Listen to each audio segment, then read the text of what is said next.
आणि डाळ हे आता एकत्र वाटून घेऊया. कांदा आणि कोथिंबीर ही फोडणीला देऊया. आता आपण राई टाकली, थोडेसे जिरे, थोडा कढीपत्ता, आता कांदा टाकूया.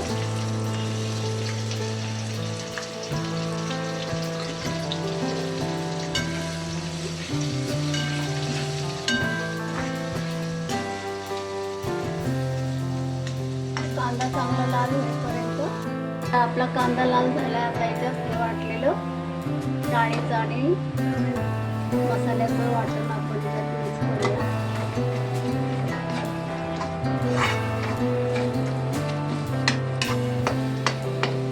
त्याच्यात पाणी नाही टाकायचं, सगळं असं सुकंच एकदम बारीक गॅसवरती याला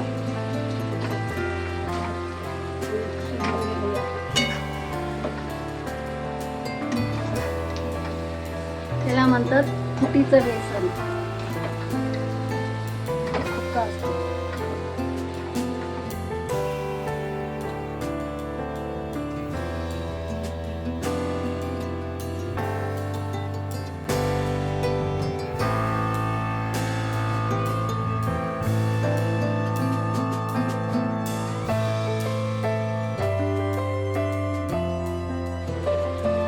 आपलं बेसन तयार झालं. आता याच्यावर कोथिंबीर टाकू.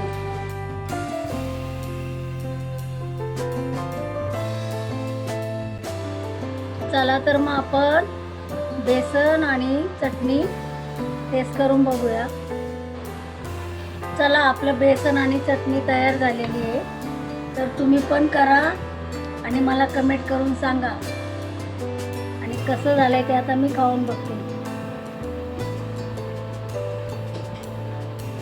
वा, छान झालंय. तुम्ही पण बनवा, आम्हालाही सांगा. नमस्कार.